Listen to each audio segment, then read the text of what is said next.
নমস্কাৰ, মই মেকেলা আজি কেলাই এটা ল'ৰা কুকুৰে দিলে 28টাকৈ পোৱালি জন্মতে। এই ব্যক্তিজন মোৰ ওচৰতে আছে। কিবা ক'ব নেকি সুধি চাওঁচোন। কিবা ক'বা নেকি?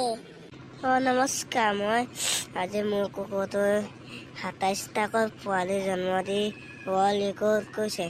কোনোবা কুকুৰ আছে যদি মোৰ কুকুৰটোৰ লগত কম্পিটিশ্যন পাতোঁ আহচোন। মোৰ কুকুৰটো বহুত হেভি আৰু কিনো ক'ম, আজি মোৰ মনটো ইমান ভাল লাগিছে যে মোৰ কুকুৰজনে 27টাকৈ পোৱালি জন্ম দি ৱৰ্ল্ড ৰেকৰ্ড কৰিছে। কোনোবাই কিনিবলৈ মন আছে যদি এই নদী পাৰলৈ মোক লগ কৰিবলৈ আহক। গম পালেই কিমানটা পোৱালি জন্ম দিলে, সেইকাৰণে আজিলৈ ইমানতে সামৰণি মাৰিছোঁ। ভাল লাগিলে লাইক আৰু ছাবস্ক্ৰাইব কৰি যাবলৈ নাপাহৰিবা। Bye bye.